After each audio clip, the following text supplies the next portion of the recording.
noite.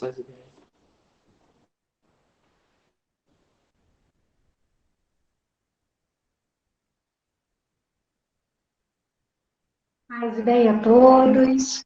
Sejam todos muito bem-vindos a mais uma corrente do bem do Lar Francisco de Assis, onde hoje aqui nós estamos reunidos com aquele intuito de todo encontro, de fortalecer os nossos laços, de buscar esse fortalecimento para a nossa família, esse fortalecimento para nós mesmos, onde a gente reserva aquela horinha do dia para podermos orar, para podermos ouvir uma mensagem edificante, para podermos direcionar as nossas preces, as nossas melhores vibrações àqueles que estão precisando.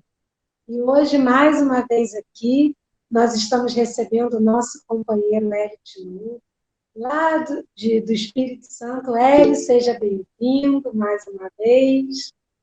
É muito bom ter você aqui. Hélio, você sabe que você está conquistando aí um fã-clube aqui no Lar Francisco de Assis, hein? E o meu pai é um fãzão seu. Ele fala assim, sempre quando acaba a corrente do bem, aí ele manda uma mensagem para mim e fala assim, ele explica muito bem, né? Então você já está aí com o seu fã-clube aqui dos seguidores do Lar Francisco de Assis. Seja muito bem-vindo. Eu vou continuar os recados, fazendo a prece, e daqui a pouco eu passo para você, ok? Gente, primeiro eu tenho que começar agradecendo. Eu quero agradecer a todos os corações solidários que estão nos ajudando a manter o Pão de Francisco. Vocês sabem que a gente fazia esse trabalho lá no lar, quando a nossa casa estava aberta, e que toda terça-feira estávamos na Praça Washington Luiz, lá distribuindo essa refeição há 4 anos. Mas como a nossa casa está fisicamente ainda fechada, nós estreitamos laços, quebramos barreiras religiosas e aí nos unimos à paróquia de Santo Antônio aqui de Macaé. Então, nós estamos toda sexta-feira em parceria com a paróquia Santo Antônio, levando esse jantar do Pão de Francisco aos nossos irmãos menos favorecidos aqui em Macaé. E o dia da nossa distribuição é hoje, sexta-feira. E graças à ajuda de vocês, que estão colaborando toda semana, nós conseguimos comprar, mais uma vez, todos os ingredientes necessários para podermos distribuir a refeição hoje. Daqui a pouco, lá na praça, vai ser servida essa refeição. E a refeição dessa semana foi frango com legumes, arroz, feijão, farofa. Então, gratidão a todos vocês que estão colaborando com essa refeição, porque aqueles que estão indo lá jantar conosco não é só morador de rua, são muitas famílias necessitadas, muitas pessoas que perderam o emprego, que não têm condição de ter aquela refeição decente no final do dia, e muitos, essa refeição é a única que fazem durante o dia. Então, a gente agradece a cada um de vocês. E se você que está nos ouvindo agora não colaborou e quer colaborar, é muito fácil. É só você pensar assim, quanto custa, qual é o valor daquela quentinha que eu compro 2 vezes na semana ou uma vez na semana? Qual é o valor daquela pizza que eu como no final de semana? Então, se você se sentir tocado a hoje abrir mão desse valor, você deposita essa quantia na conta do Lar Francisco de Assis. Eu vou pedir à equipe da divulgação para disponibilizar o número da conta. E aí você pode nos enviar um WhatsApp para o WhatsApp do Lar, dizendo assim, ó, Pão de Francisco, para a gente saber que esse valor é direcionado ao Pão de Francisco. E na refeição da próxima semana, vai um pouquinho de você, para cada um daqueles que lá estarão, para receber a nossa refeição. A gente não está podendo ter aquele momento de integração que tínhamos durante a entrega do Pão de Francisco antes da pandemia, quando ficávamos lá tocando violão, cantando, conversando, fazendo aquele acolhimento fraterno. Né? A entrega está sendo muito rápida. É distribuído fichas, eles já estão em fila, entregamos as quentinhas, agradecemos e vamos embora.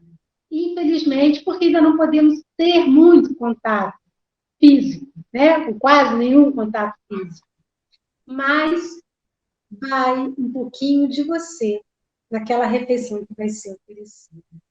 Então, a gente conta com a ajuda de vocês, porque essa refeição é semanal. Você não gosta de comer aquele lanchinho, aquela pizza de 15 dias uma vez por mês? Você pode, de repente, tirar um valor desse para contribuir com uma refeição mensal. Nós agradecemos muito em nome de todos que estão recebendo essa refeição. Ok? Então, vamos agora para a nossa prece. Lembrando de pegar aquela aguinha que no final a gente sempre coloca para que a espiritualidade que nos visita poder fluidificar. Então, vamos aqui nos colocar na posição de muita gratidão.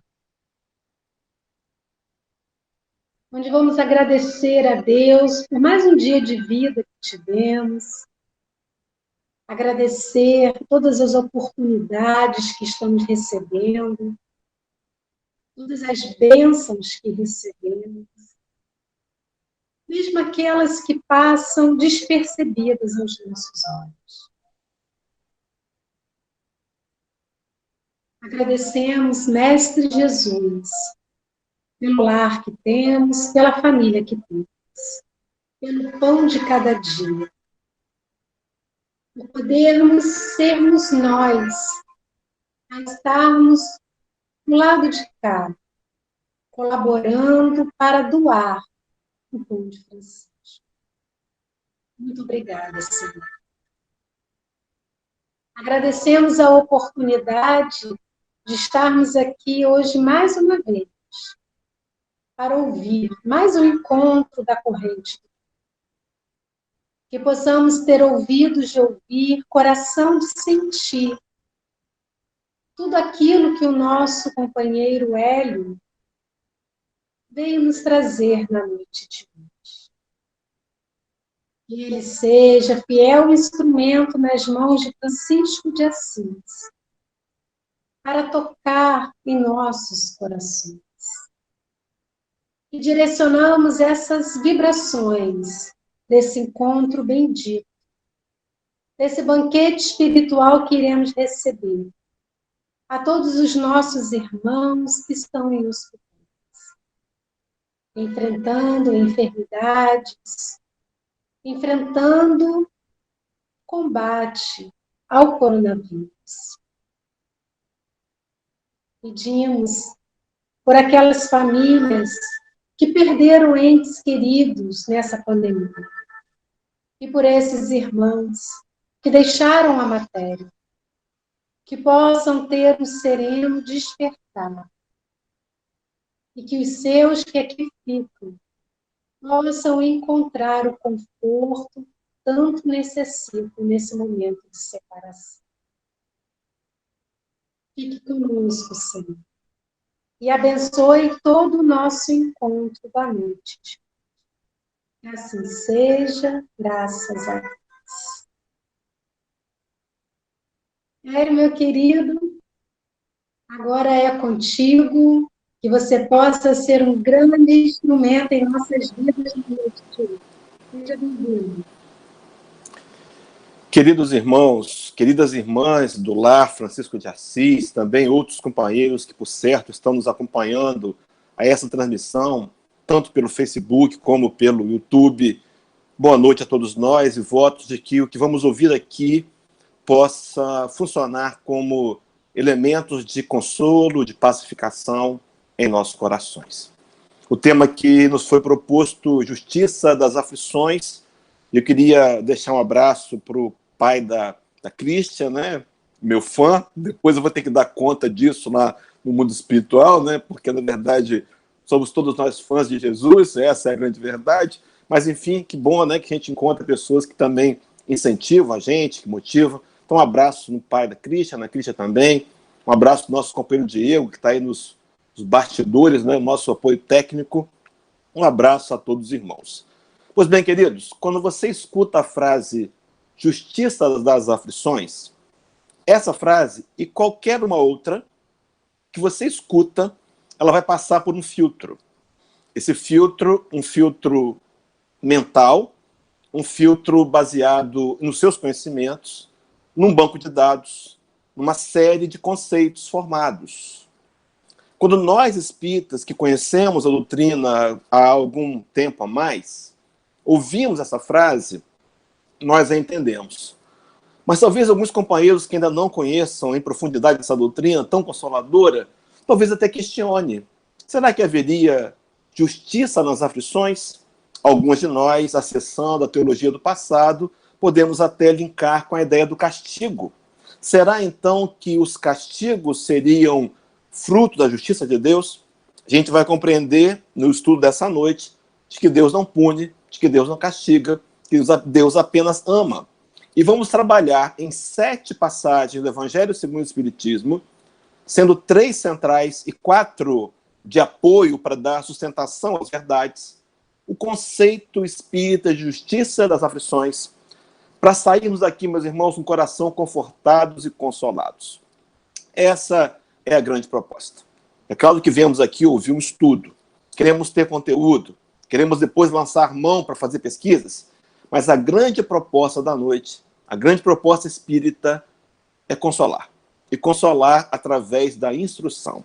Vivemos agora um momento difícil para todos nós, um momento de dor, de sofrimento, mas que, por certo, vamos perceber ao longo do estudo, tem um sentido educativo para o espírito mortal e vai nos servir como base de conhecimento e vai nos ajudar a avançar na conquista da paz e da tranquilidade. Então, quando você pensa em justiça das aflições, a gente queria linkar, fazer um conceito. O que é aflições? O que são aflições? Comumente, quem está aflito está tenso, não está bem emocionalmente, muitas vezes está desesperado, muitas vezes está angustiado, está triste. Então, será que aflições teria algum sentido com justiça? Será que se eu pagar, será que eu estou acessando? Enfim. Mas é uma fala de Jesus, para começar a reflexão, trazida na abertura do Sermão da Montanha, chamada as Bem-aventuranças. E é o capítulo 5, versículo 4, o Nazareno teria nos dito: bem-aventurados os aflitos. Se você for analisar a palavra bem-aventurado, ela tem origem em palavras gregas que foram transmutadas para o latim, significa feliz. Feliz o que sofre. E aí o complemento da fala do Cristo é porque serão consolados. Meus irmãos, como é que nós podemos entender corretamente essa fala de Jesus? Então, se nós voltássemos às questões da teologia pura do passado, a gente imaginava e repetiríamos um comportamento que temos hoje. A gente, de vez em quando, tem. Quando a gente imagina que porque estamos tristes e infelizes, alguém vem nos consolar. Então, de alguma maneira, nós alimentamos a autopiedade, nós alimentamos uma tristeza, a questão mesmo dessa vontade de estar adoecido para que o outro venha ao meu alcance. Seria uma interpretação linear e não foi isso que o Cristo quis dizer. Não foi isso, meus irmãos? O que ele quis dizer, então? Como é que eu posso compreender corretamente as palavras de Jesus? Porque se nós voltássemos na história, voltássemos na Idade Média, essa frase do Cristo teria dado origem a uma teologia que nós aprendemos, nós pregamos e ainda hoje, inconscientemente, acessamos. A teologia da dor que purifica. Na Idade Média se morria de tanto trabalhar. Trabalhava-se em média 18 horas diárias. E por que as pessoas faziam assim? Aceitavam livremente. Porque elas entendiam que o sofrimento físico purificaria as suas almas. Um equívoco. Na verdade, meu irmão, minha irmã, guarde o que eu vou dizer agora como sendo algo muito importante para a sua história de espírito mortal. não é a dor que purifica. Dor não purifica. O que purifica é o que nós desenvolvemos em níveis de sentimentos com relação à dor que experimentamos. Então, as palavras do Cristo teriam um sentido mais completo e mais profundo. É esse que queremos trabalhar. Falei em 7 passagens do Evangelho segundo o Espiritismo. Quero começar com a número 1. Evangelho, capítulo número 5, item de número 12. Bem-aventurados os aflitos, é o título do capítulo, o maior capítulo do livro. Começa dizendo assim: deveis considerar-vos felizes por sofrerdes. Dá uma pausa aí que eu vou completar depois ao restante da fala. O segundo texto, a ser trabalhando em paralelo, Evangelho segundo o Espiritismo, capítulo 9, item de número 7. Diz assim: a dor é uma bênção que Deus envia a seus eleitos. Parece que ficou mais complicado, não é? Então eu tenho que entender que a dor que eu estou vivenciando, eu devo me considerar feliz por isso? O que o Cristo quis dizer? O que o Espiritismo tem a dizer para a gente? Então a dor é uma bênção que Deus envia a seus eleitos? Guardem essas 2 passagens que eu as resgatarei daqui a pouco. Mas olha só, vamos avançar. Para a gente poder compreender justiça das aflições, é preciso, primeiramente, compreender o que é justiça. Pode ser, meu irmão, que o nosso conceito de justiça esteja equivocado. Vejam bem, é bem provável que o meu conceito de justiça, aquele profundamente impregnado no meu psiquismo, está equivocado. Nós trazemos a ideia de justiça, fui no dicionário, e olha o conceito. Justiça é particularidade daquilo que se encontra em correspondência ou de acordo com aquilo que é justo. Diz ainda que justiça é o modo de entender ou de julgar aquilo que é correto. E ainda termina, no terceiro nível, dizendo que justiça é o ato de reconhecer o mérito de alguém ou de alguma coisa. Guarda esse reconhecer o mérito. Pois bem, nós no passado imaginamos que justiça tivesse um link com igualdade. Na verdade, o sinônimo de justiça é equidade. Justiça não é igualdade.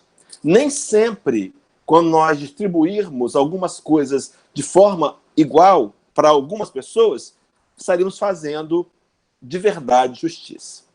Na internet tem uma imagem, você já deve ter visto, eu não tenho como mostrá-la aqui agora, mas são 3 adolescentes de estaturas diferentes, um pequeno, um mediano e um alto, que querem assistir por detrás do muro uma partida de beisebol americana. E aí é dado a cada um deles um caixote, distribuição igual. O maior sobe do caixote, tem uma visão mais ampliada. O mediano consegue enxergar, mas o pequenininho, com apenas um caixote, não consegue enxergar. Então aquela distribuição de forma igual não fez justiça. Mas se nós dessemos ao pequenininho 2 caixotes, ao mediano 1 caixote, e aquele que não precisa nenhum caixote, teríamos feito justiça. Então a distribuição não teria sido igual, mas ela teria sido para atender necessidades. Lembram do conceito que eu comentei lá atrás, do dicionário? Vamos linká-lo à fala de Jesus em Mateus 16, 27, palavra do Cristo. Porque o Filho do Homem há de vir na glória do seu Pai com os seus anjos, e então retribuirá a cada um conforme as suas obras.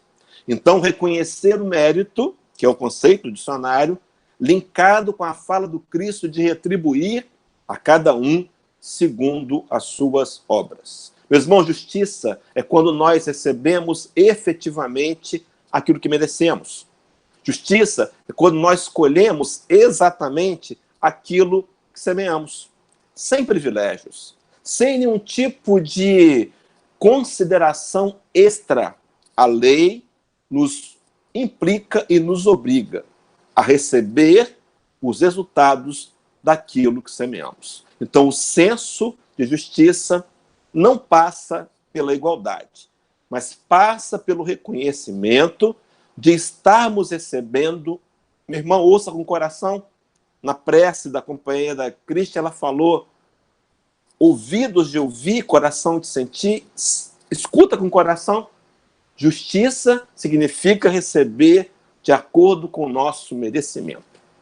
Algumas vezes, na infantilidade espiritual, nós nos tornamos vítimas e achamos que não merecemos, e insistimos que não merecemos, e nos zangamos contra Deus.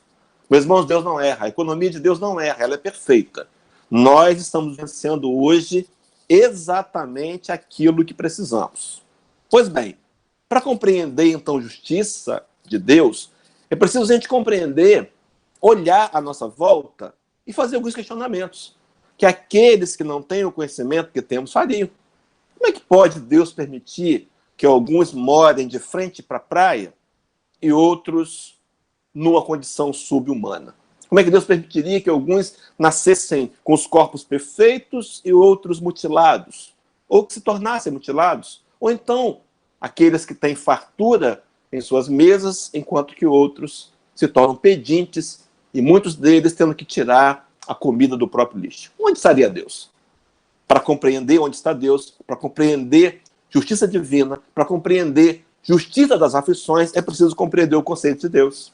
Meus irmãos, um outro conceito que nós trabalhamos durante séculos no cristianismo, equivocados. Um Deus que castiga, um Deus punidor, um Deus severo, um Deus que nós apresentamos aos nossos pequenos dizendo, não faça isso porque Deus castiga. Meus irmãos, Deus não castiga. Quando Allan Kardec começa o Livro dos Espíritos, ele vai trabalhar, é a questão de número 1, ele começa dizendo assim, perguntando, que é Deus? E o conceito que ele escuta dos benfeitores da luz, dos construtores do novo pensamento religioso, diz, Deus é a suprema inteligência, causa primeira de todas as coisas. Um conceito ainda meio que limitado e que evasivo, mas de acordo com a nossa competência de entendê-lo. No entanto, antes disso, João Evangelista, escrevendo a primeira carta às igrejas, as 3 que escreveu, capítulo 4, versículo 8, ele vai dizer que Deus é amor. Meus irmãos, o melhor conceito de Deus é que Deus é amor. Emmanuel, no livro A Caminho da Luz, capítulo número 1, ele vai citar que o Evangelho de Jesus é um evangelho de amor e de redenção. Querido, vençamos os preconceitos que trazemos, vençamos os dogmas religiosos que trazemos profundamente marcados em nós mesmos, vençamos e compreendamos, Deus é amor. O que não for amor e redenção é teologia, não é fruto de Deus. Então, o João Evangelista vai dizer que Deus é amor, e porque ele é amor, ele ama. E porque ele ama, ele cria. É da natureza de Deus. Ele cria planetas, ele cria espíritos e ele cria leis. À medida que os espíritos evoluem, acompanhando a evolução dos planetas, e compreendem as leis de Deus, eles encontram paz e felicidade. Que são 614 de O Livro dos Espíritos. Kardec ouve dos amigos espirituais, nas entrelinhas da questão, que o homem só é infeliz quando ele se afasta das leis de Deus. Então, a importância de compreendermos as leis imutáveis e eternas de Deus para encontrar em nós mesmos a paz, o equilíbrio e a felicidade. Há um convite do Cristo, convite esse que eu vou concluir a palestra e linkar uma ideia de atitude, meus irmãos, nós precisamos entender e compreender melhor a lei de Deus.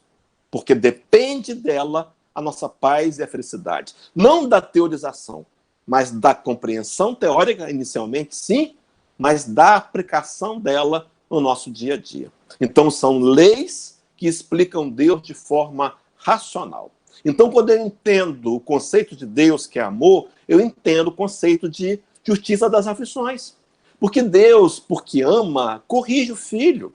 É um provérbio de Salomão, o pai açoita o filho porque ama. Meus irmãos, vamos voltar àqueles 2 textos? Eu prometi 7. Vamos resgatar os 2 que eu trouxe apenas a introdução? Vamos lá. Vamos no capítulo 9. Capítulo 5, item número 12. Deveis considerar-vos felizes por sofreres. Perdão, meus irmãos. Capítulo 9, item 7. Se você está em casa e tiver acesso ao Evangelho, pega lá. E o texto complementa. Deveis considerar-vos felizes por sofreres. Diz assim, visto que as dores desse mundo são o pagamento da dívida que as vossas passadas faltas vos fizeram contrair. Então, quando nós compramos um eletrodoméstico, ou compramos um carro, uma máquina de lavar no cartão em 12 vezes. Então, a fatura chega, está lá, parcela 5 de 12. Você paga feliz, porque você sabe que está quitando um débito e que daqui a alguns dias esse patrimônio lhe pertencerá. Meus irmãos, também acontece assim quando nós olhamos para o passado e vemos a série de dívidas que nós construímos por atitudes equivocadas, por escolhas mal feitas, e elas promoveram dores. Então, quando eu compreendo que as dores que eu sinto podem estar linkadas aos erros do passado, essa condição de entendimento me traz uma tranquilidade que pode me levar a uma felicidade relativa. O texto segue dizendo, por Allan Kardec, suportadas pacientemente na terra, as dores, os sofrimentos, essas dores vos poupam um século de sofrimento na vida futura. Eu me lembrei de Paulo de Tarso, preparando-se para escrever o Cântico da Vitória, em Romanos 8, ele vai dizer, se Deus é por nós, quem será contra nós? Antes disso, no versículo 18, ele vai dizer assim, porque tenho por certo que as dores do tempo presente não se podem comparar às glórias a serem reveladas em nós. Paulo de Tarso, pouco tempo depois, seria degolado, está lá no livro Paulo Estevam, na parte 2ª, capítulo 10, mas ele fala de espiritualidade, meus irmãos. A grande vitória não é a material, porque os corpos morrerão. Os corpos perecerão, patrimônios trocarão de mãos, envelhecerão. Mas o uso da matéria nos levará a reajustamentos com o mundo espiritual. Então, a vida futura se torna mais feliz quando eu compreendo que as dores desse momento podem, sim, ser pagamentos de débitos. Vou trazer a outra vertente, é claro, no segundo texto. Mas olha só, para fechar, então, capítulo 9, tem 7. Deveis, pois, sentir-vos felizes por sofrerdes, por reduzir Deus a vossa dívida, permitindo que saudeis agora o que garantirá a tranquilidade no futuro. Então, na prestação 5 de 12, eu já começo a pensar que daqui a 7 meses eu posso comprar uma TV ou então um forno de micro-ondas, parcelados, porque eu vou ter quitado débitos e agora tenho condição, tenho lastro de poder quitar outras dívidas. Pois bem, meus irmãos, primeira função da dor, nos ajudar a quitar débitos do passado. Então, olhe para a sua história honestamente, para a sua dificuldade do momento e entenda, sem revolta, sem rebeldia, que você pode estar pagando débitos. É bem provável que sim, porque nós ainda somos espíritos, a maioria de nós, na evolução que estamos, devedores. O segundo texto é aquele de Mateus, Evangelho segundo o Espiritismo, capítulo 9, item 7. A dor é uma bênção que Deus envia a seus eleitos. Não vos aflijais, pois, quando sofredes. Meu irmão, quando foi que você ouviu isso em algum outro lugar? Nenhum. A minha vida toda, estou com 57 anos, a minha vida toda, já vem de uma religião evangélica, a minha vida toda eu ouvi que eu deveria fugir da dor. E me ensinaram a fugir da dor intensificando o prazer. Meus irmãos, não funcionou, não vai funcionar. A dor é um elemento, um instrumento de lapidação do espírito mortal. Então, quando eu compreendo que por meio da dor eu estou pagando meus débitos, e no segundo momento ele está dizendo, não vos aflijais, antes bendizei da dor, bendizei de Deus onipotente, que pela dor desse mundo vos marcou para a glória nos céus. Então, no primeiro momento, eu compreendo que as minhas dificuldades morais produziram débitos na grande lei de causa e efeito, e agora eu estou quitando. No segundo momento também, ao invés de ser expiação, pode ser provas. Então, as provas me fortalecem para também ter um futuro melhor. Então, o desafio espírita dessa noite é a gente, diante da dificuldade que eu estou enfrentando agora, o risco de perder o emprego, a perda de familiar querido, Uma dificuldade familiar é sentir felicidade e bem dizer de Deus. Meu irmão, isso não é fácil, não. Claro que não é fácil. Mas se eu compreender, então, justiça de Deus, o conceito mais profundo, eu conseguirei sentir feliz e conseguirei também, ao mesmo tempo, bem dizer de Deus. Para que isso aconteça, vem o terceiro texto central. Vou trabalhar depois mais 4 periféricos. Primeiro texto, capítulo 6, Evangelho segundo o Espiritismo, Cristo Consolador, item 4. Acompanhem, meus irmãos, escutem com o ouvido da alma. Disse o Cristo: bem-aventurados os aflitos, porque serão consolados. Mas como há de alguém sentir-se ditoso por sofrer, se não sabe porque sofre? Então, quando nós temos compreensão porque sofremos, e a compreensão, quitação de débitos do ontem e fortalecimento, provas para fortalecer o espírito mortal, nós, sabendo o motivo, nós sentimos mais aliviados. Vou dar um exemplo. Chegou em casa, passou pela caixinha do correio, pegou as cartas que chegaram e está ali uma multa de trânsito. Você olha para a multa e fala, mas meu Deus, eu não mereço, não levei essa multa, eu não estou lembrando quando foi, e abre a multa. Quando você olha e vê a fotografia do seu carro, a sua embaçada, mas a placa do seu carro e olha o percurso, Rodovia do Sol, Macaé, realmente, naquele dia eu passei aqui. Então, o que acontece? Você sabe que você cometeu erro, você aceita a punição e isso produz um alívio. Meus irmãos, acompanhem o raciocínio. Para sairmos daqui agradecidos pela dificuldade que vivemos hoje, quaisquer que sejam elas. Avancemos. Diz o texto: o Espiritismo mostra a causa dos sofrimentos nas existências anteriores e na destinação da Terra, onde o homem expia o seu passado. Meus irmãos, se estamos encarnados no mundo de provas e expiações regenerado, cheios de marcas de provas e expiações, é porque nós merecemos vivenciar provas e expiações. Não há nenhum tipo de equívoco. Não descemos no lugar errado, não puxamos a cordinha do ônibus no lugar errado, descemos nesse planeta porque precisamos, que está repetindo, os débitos do ontem, nos fortalecer para o futuro. Completa o texto, mostra o objetivo dos sofrimentos, apontando-os como crises salutares que produzem a cura e como meio de depuração que garante a felicidade nas existências futuras. Observa o complemento de ideias. O homem, então, compreende que mereceu sofrer e acha justo o sofrimento. Então, experienciamos hoje dores que muitas vezes não sabemos quais são as suas causas. Sim, se não soubermos as causas, é bem verdade que elas são oriundas de vidas anteriores. Mas, segundo o próprio capítulo 5, a maciça maioria das nossas aflições advém de atitudes e escolhas dessa encarnação.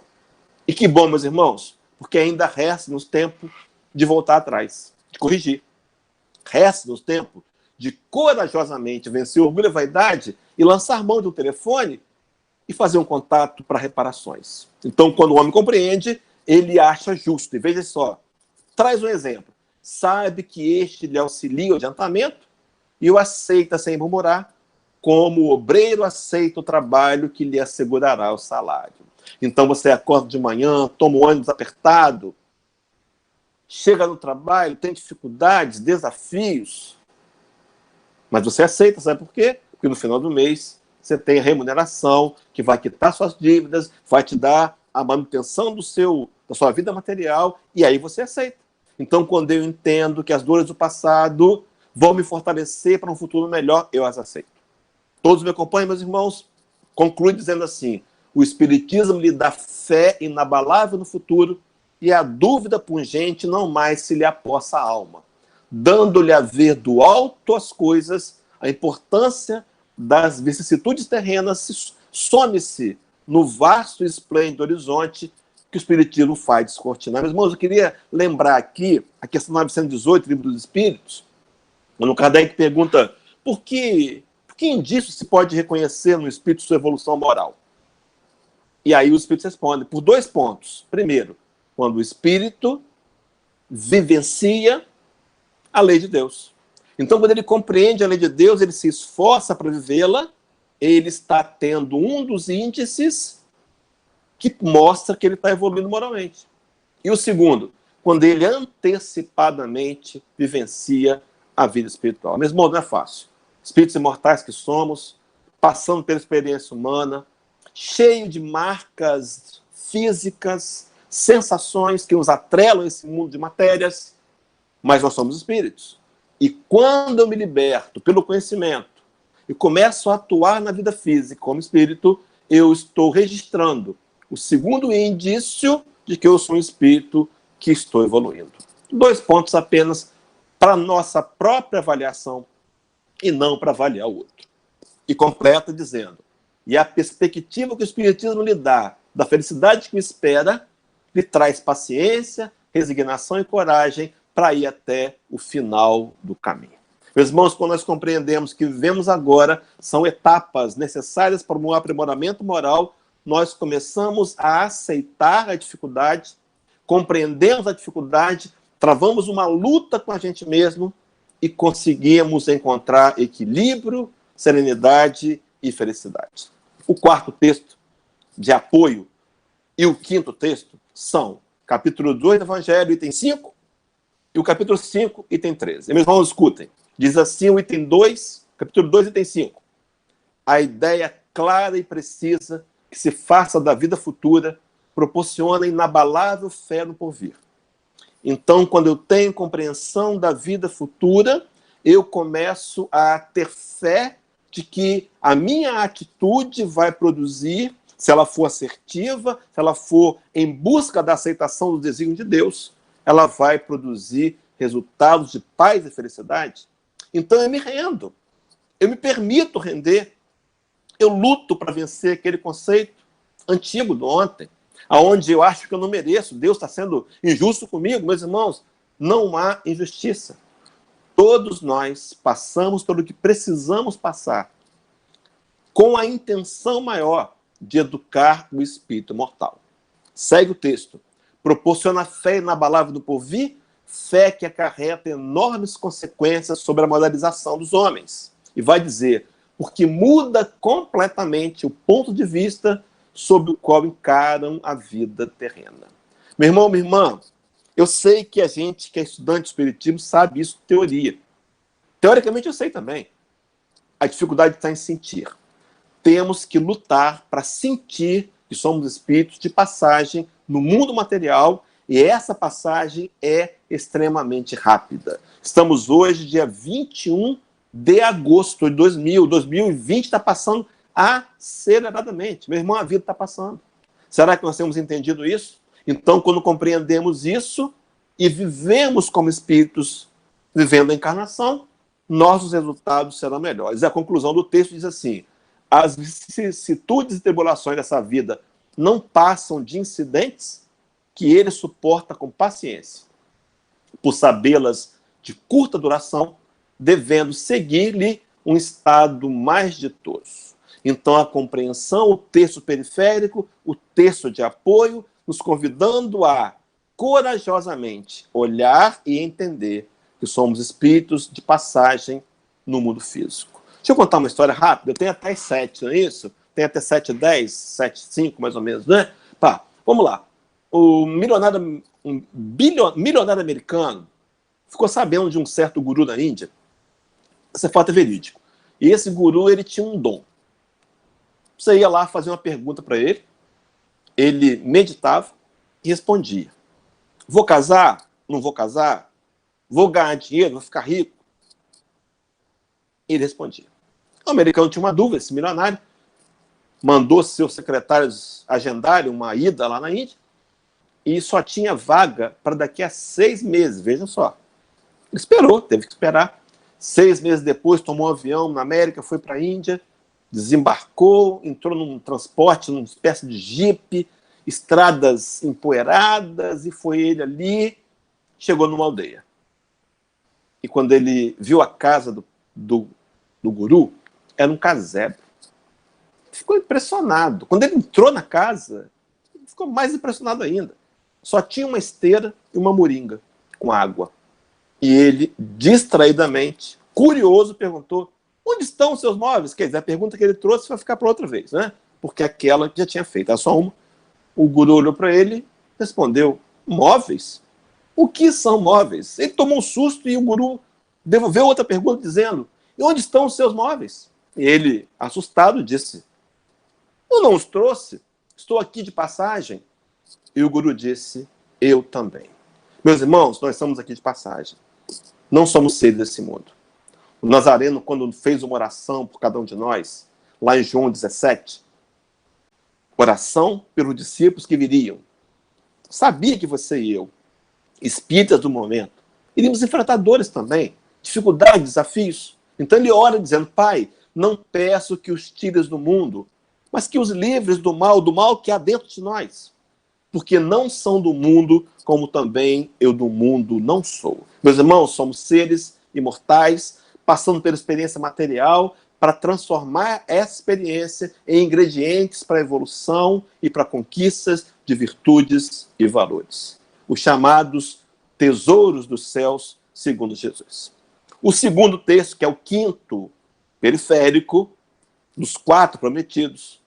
Evangelho segundo o Espiritismo, capítulo 5, tem 13, diz assim, o homem pode, meu irmão, escuta, o homem pode suavizar ou aumentar o amargor das suas provas, olha, conforme o modo pelo qual encara a vida terrena.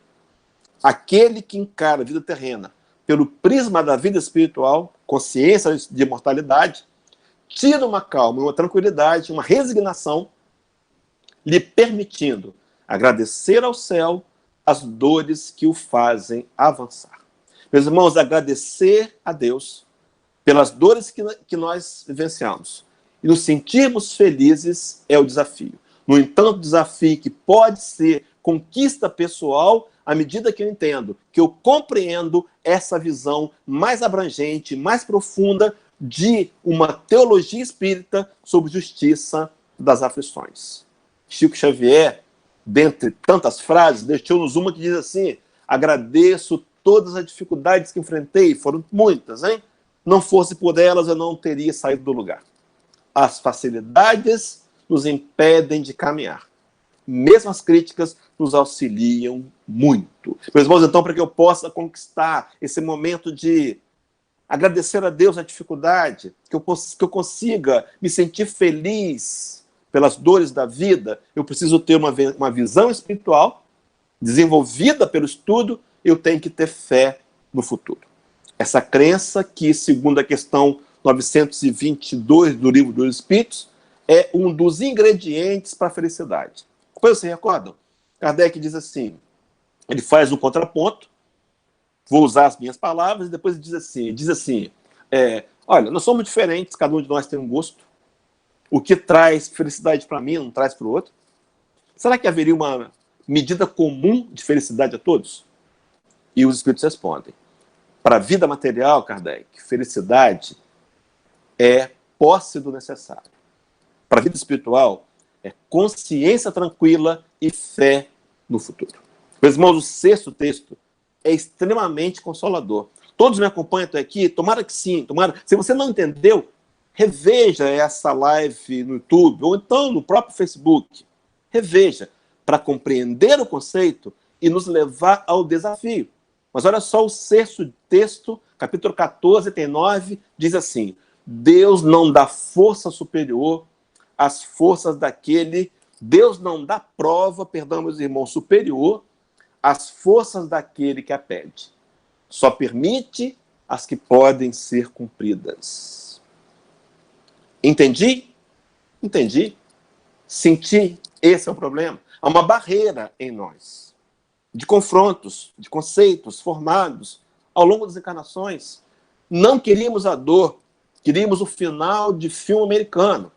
E foram felizes para sempre. Nunca isso aconteceu. Isso é enredo de uma indústria do cinema.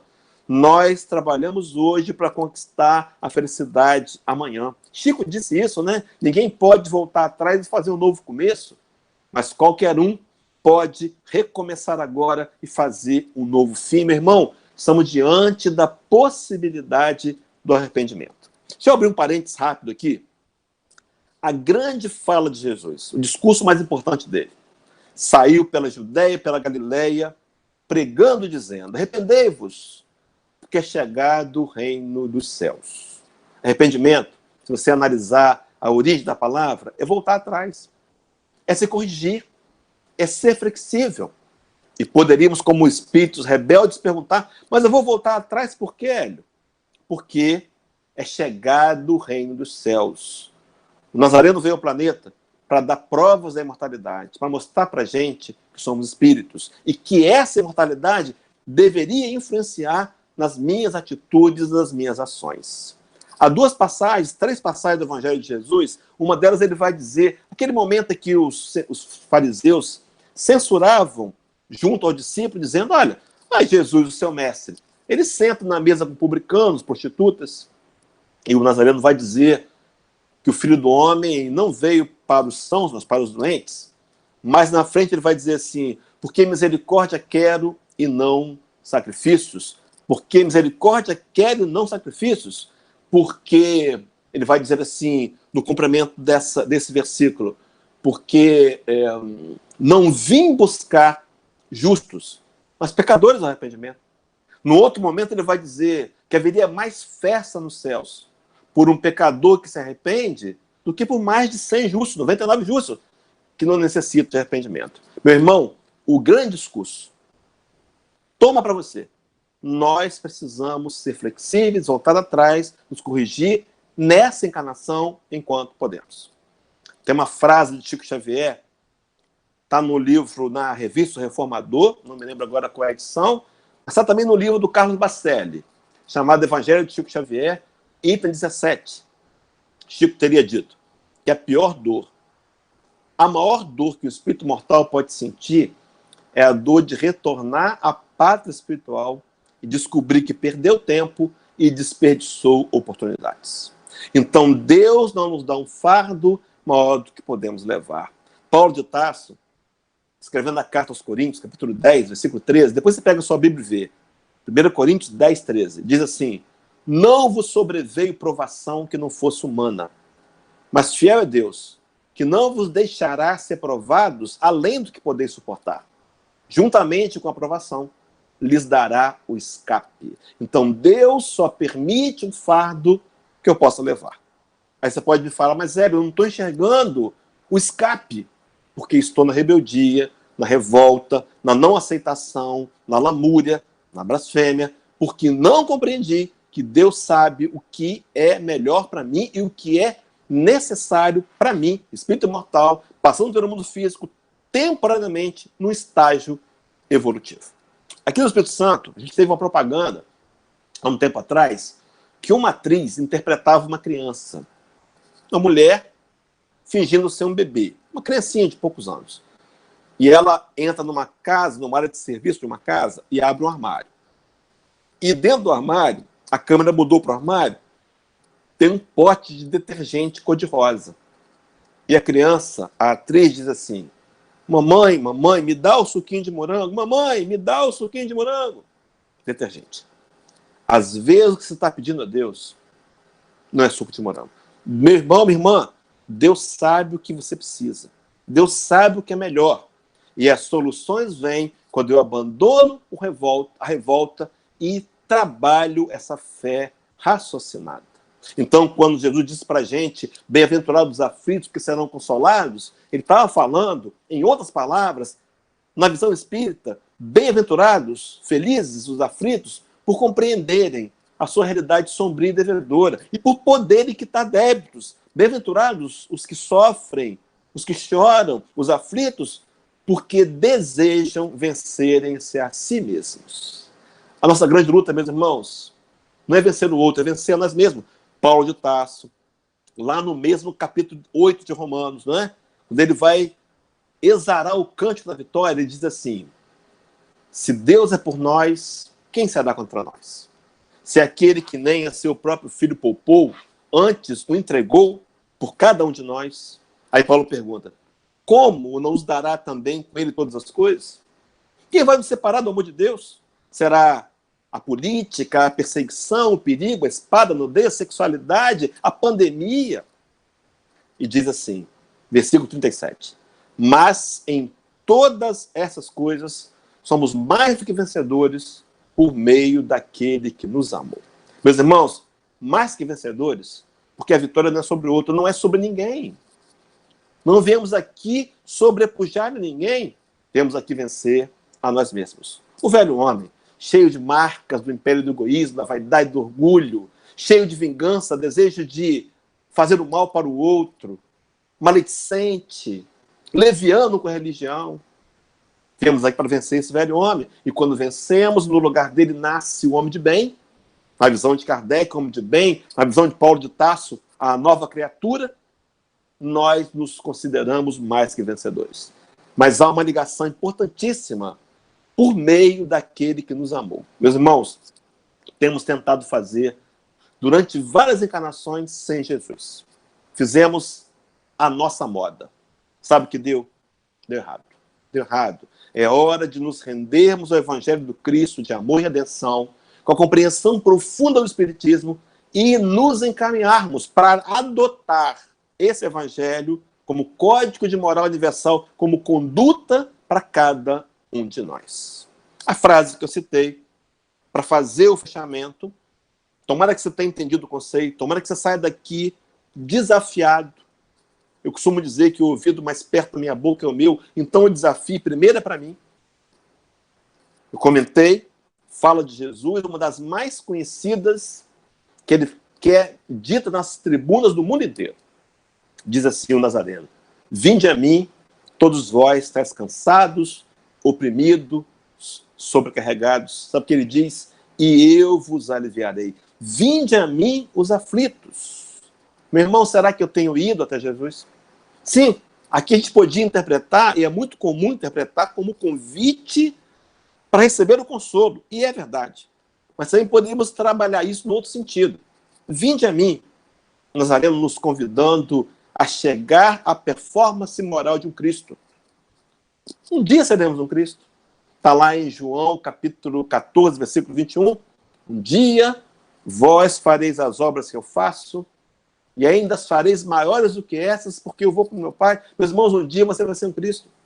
No entanto, o Cristo que seremos amanhã começa com o trabalho que fizermos hoje. Hoje, de pegar o telefone, ou então de mandar um e-mail, ficou mais fácil. Manda um e-mail, escreve tudo o que você está sentindo. Faz uma oração para o seu anjo de guarda e para o anjo de guarda do companheiro que vai receber o e-mail. E aperta o Enter.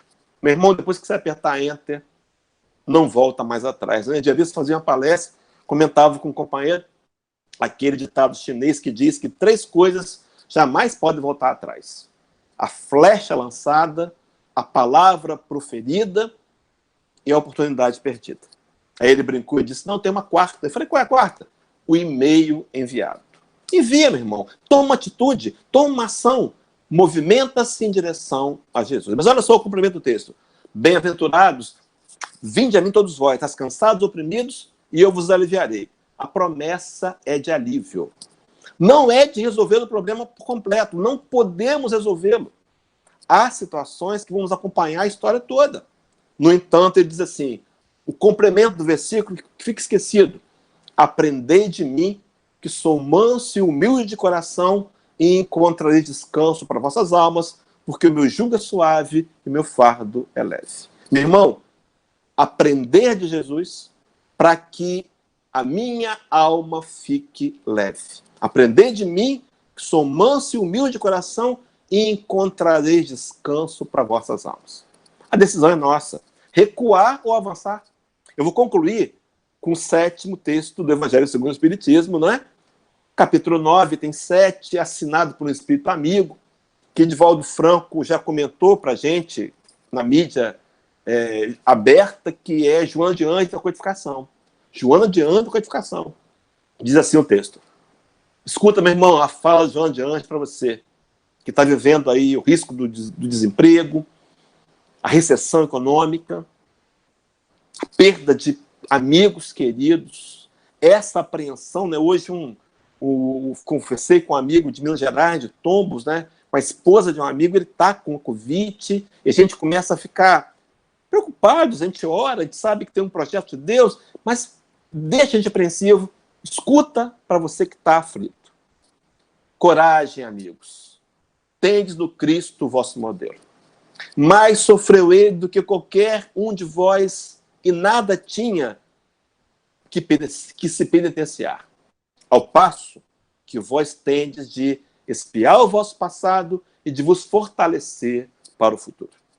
Sede, pois, pacientes, sede cristão, essa palavra resume tudo. Então, os espíritos superiores, com seu poder de síntese, resumem que nós temos que espiar o nosso passado e fortalecer para o futuro. Propostas, resultados, quando eu aceito a dor e transformo a dor em algo positivo. Mas, para terminar, sede cristãos, essa palavra resume tudo. Meus irmãos, diz Jesus, o meigo nazareno, capítulo 13, versículo 35, Evangelho de João. Os meus discípulos seriam reconhecidos por muito amarem. O Espírito de Verdade, capítulo 6, Evangelho segundo o Espiritismo, item 5, diz assim: Espíritas, amai-vos. Esse é o primeiro ensinamento. Espíritas, instruí-vos, eis o segundo. Meus irmãos, a ordem é amar. E quando eu amo, eu me transformo no cristão verdadeiro. Porque o cristão ama. A nossa atitude deverá ser sempre a de amor. Pela dificuldade, por quaisquer situações, por qualquer pessoa. Seja afins, sejam contrários, sejam opositores, desafetos à linguagem espírita. A nossa proposta, a proposta espírita, é que a gente ame um pouco mais.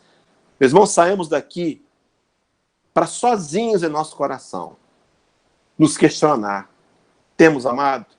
E o grande exemplo de amor foi Jesus.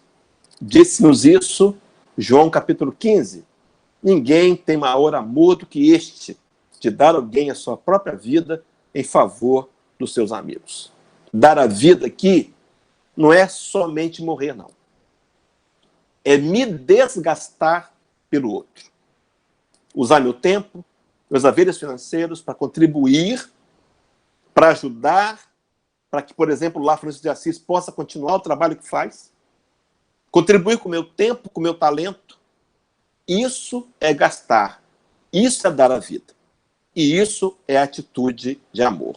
Daí Kardec, agora finalizo de verdade, ter dito que fora da caridade não há salvação. É a caridade, é a atitude de amor do cristão que vai aos poucos levando a amar. E amar é cumprir a lei de Deus, e cumprir a lei de Deus é encontrar paz e felicidade. Fácil de compreender? Claro. Difícil de fazer? Muito, muito. Mas que os benfeitores da luz, a equipe de Francisco de Assis, nos dê a força que nos falta para sairmos daqui, depois dessa live, e tomar a atitude diferente, mais próxima da proposta de Jesus possível, mais próxima possível dos seus ditames, que ele sabe que, se praticados, vão nos elevar moralmente. Paz e luz, meus irmãos, paz e bem a todos nós.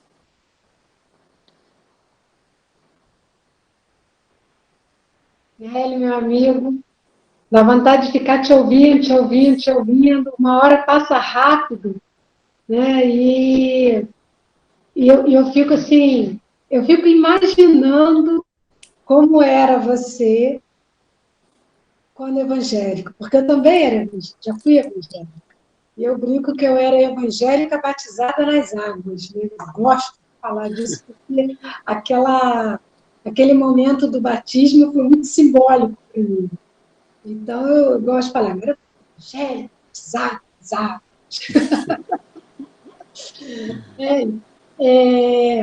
Eu fico imaginando a empolgação que deveria ser você lá na igreja, celebrando, né? Porque você fala aí, muita segurança, muito fervor, assim, como um bom pastor mesmo.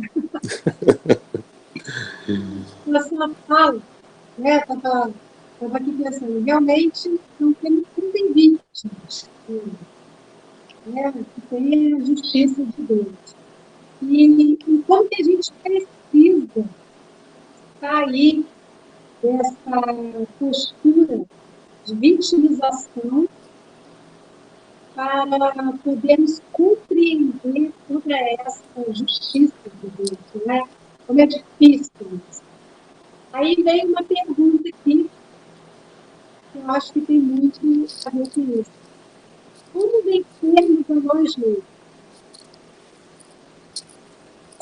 Não deu para ouvir, Christian. Como vencermos a nós mesmos? Só há um caminho, um único caminho. Continuar trabalhando no bem. Único, só tem esse. Só tem esse. Fora da caridade da salvação. Porque à medida que eu vou trabalhando no bem, eu vou transformando a minha razão de ser, vou transformando os meus caracteres interiores. O que acontece é que às vezes a gente quer resultado imediato, quer que a coisa aconteça rápido. Nós temos características que foram construídas em séculos. Não vai ser de uma hora para outra, não, que a gente vai eliminar, não. Mas é a continuidade que vai fazer a gente vencer a nós mesmos. Continuidade no caminho do bem, escolhendo a leitura salutar, a frequência à casa, a caridade, aquilo que eu posso doar, a participação em tarefas espíritas, continuar no caminho do bem, e olhando à minha volta e percebendo quem é que eu posso beneficiar hoje. Não sei se você vai se lembrar, o Evangelho segundo o Espiritismo, capítulo 20, vai falar como é que nós reconheceríamos aquele que está no bom caminho. Um dos 6 itens diz: reconhecê-los-ei pelo número de aflitos a que levaram consolo. Com um abraço, uma mensagem de bom dia no Facebook, uma mensagem de bom dia. Eu já vi acontecer. Pessoa caída, emocionalmente caída, recebeu uma postagem. Leu, foi melhorando, eu vi, foi melhorando. Falei, gente, isso faz milagre. Uma atitude de amor. Então, o caminho para vencer a nós mesmos, reparar se estamos tendo atitude de amor. Eu falo muito, né? Desculpa eu prolongar a resposta. Não prolonga não, a gente gosta de te ouvir. E também nos esforçarmos a cada dia para sermos melhor do que ontem. Não é? Porque é como Santo Agostinho, né, nos passa aquela orientação, fazer aquela reflexão no final do dia. Se todas as minhas atitudes, todas as minhas falas, se fosse eu do outro lado, como eu iria receber aquilo? Né? Então, é importante a gente fazer esse exercício para podermos observar o que a gente pode mudar todos os dias. Certo. Tem mais uma pergunta aqui, pode? Pode, claro. Você comentou que era evangélico. Tem uma passagem bíblica que é muito pregada. Pagareis até a terceira geração. Pagarás até a sua terceira geração. Você acha mesmo que os nossos filhos vão pagar pelas nossas aflições, pelos nossos erros? De maneira nenhuma. De maneira nenhuma. Isso era uma cultura judaica, arcaica, que nós, infelizmente, trouxemos para a teologia atual. Nada disso. Nada disso. Nós somos seres responsáveis por nós mesmos. Paulo de Tarso, Carta aos Romanos, capítulo 14, versículo 12. Porque cada um de nós dará conta de si mesmo a Deus. Por que os filhos pagam? De alguma maneira? Porque refletimos. Vamos supor que você jogue, vá à bancarrota. Eles não vão pagar de alguma maneira? Mas mesmo assim, não estarão pagando inocentemente. Há um projeto em que eles foram encaixados nessa situação que visa sempre o seu aprimoramento moral e a sua evolução. Então, quem paga, só nós mesmos daremos conta. Deixa eu falar outro versículo. Paulo de Tarso, segunda carta aos Coríntios, depois você vê na sua Bíblia, capítulo 5, versículo 10. Porque haverá um dia que cada um de nós comparecerá ante o tribunal do Cristo para darmos conta do que fizemos por meio do corpo, se bem ou mal. A cada um, conforme as suas próprias obras, palavra de Jesus. Progresso é individual, né? Individual. Que bom, né? Que bom. Que bom. Que bom. Não tivemos mais perguntas. Por favor, as suas considerações finais para a gente encerrar. Eu queria desejar aos companheiros muita luz, muita paz e dizer que o Espiritismo é essa doutrina que precisa se tornar prática. A gente vem de séculos sendo religiosamente levianos. A gente fazia as práticas externas e se dava por satisfeito. Na verdade, religião é uma religação do homem com Deus, com a divindade. A proposta espírita, para essa encarnação, com o nível de consciência que temos, é nos desafiar a, dessa vez, não sermos apenas teóricos, mas sermos efetivamente aqueles que lançam mão do aconselhamento evangélico para nos tornarmos praticantes da palavra. É a fala de Tiago, né, capítulo 1, única carta que escreveu a igreja de Jerusalém, versículo 22. Deixai de ser simplesmente ouvintes para sermos praticantes da palavra. Então, que Deus possa abençoar você, te dar força nesse momento de dificuldades, para que você entenda que a dificuldade vai passar, todas elas passam, e que elas podem sim, se forem compreendidas no prisma do Espiritismo, deixar para a gente profundas marcas de crescimento moral e que vai nos ajudar a encontrar a felicidade. Deus abençoe você, sua família, nosso planeta, nossos governantes, para que nós possamos vencer mais esse momento e avançar em direção à construção do mundo regenerado. Muita paz para a gente. Obrigado pelo convite, queridos irmãos. Mas muita paz. Obrigada, Hélio. Muito obrigada.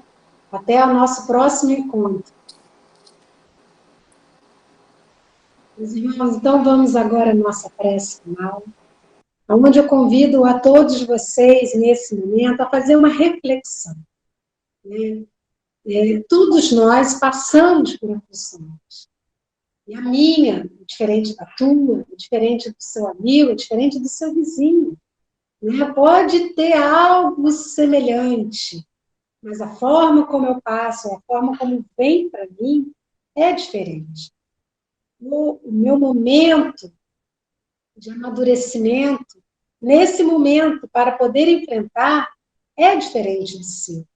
Então, vamos nessa prece final, pedir a espiritualidade que nos visita, que está aqui nos acompanhando durante essa corrente do bem, que possa trazer com clareza a cada um de nós tudo aquilo que precisamos compreender, tudo aquilo que precisamos transformar dentro de nós, para podermos enfrentar com amadurecimento esse momento que estamos enfrentando. Talvez você esteja agora enfrentando uma enfermidade, uma falta de emprego, uma partida do ente querido. Não sei. Eu sei das minhas aflições. Você sabe da sua. Então vamos, nesse momento da prece final, de todo o coração, nos entregar e pedir à espiritualidade que trabalhe em nós, nos auxiliando a nos dar a ferramenta que precisamos para poder transformar aquilo que ainda não conseguimos nesse momento. Mestre Jesus, amigos e companheiros espirituais, agradecemos pelo banquete espiritual que nos foi oferecido na noite de hoje, através do nosso irmão. E tudo que foi aqui falado, conversado, interiorizado, possa se transformar em um grande despertar diante das aflições que estamos enfrentando nesse mundo. Ajude-nos, querido Mestre Jesus, a não alimentarmos a revolta, a indignação, a falta de fé, mas que possamos nos alimentar diariamente da Tua presença, do Teu Evangelho, para podermos evoluir diante dessa aflição. Que as vibrações da corrente do bem alcancem aqueles que nesse momento, mais uma vez, trazemos em nossa mente. Que sejamos nós ferramentas de auxílio através da prece e do direcionamento das nossas intenções àqueles que mais carecem. E pedimos, por fim, pela harmonia do nosso lar, pela paz do nosso lar, pela nossa paz interior. Que Jesus permaneça em nós, por nós, hoje, agora e para todo sempre. E que essas águas que aqui reservamos possam ser colocadas o remédio que buscamos na noite de hoje. Que assim seja, graças a Deus, graças a Jesus. Gratidão a todos, e eu quero lembrar que a partir de setembro, os nossos encontros da Corrente do Bem serão em novo horário. Nós estaremos reunidos todas as quartas, sextas e domingo, mas no horário das 19h30, às 7h30 da noite. Vamos já voltar aos poucos naquele ritmo de como se estivéssemos fisicamente juntos. Tá ok? Então, a partir de setembro, as lives da Corrente do Bem serão às 19h30. Um grande abraço a todos, paz e bem, e até breve.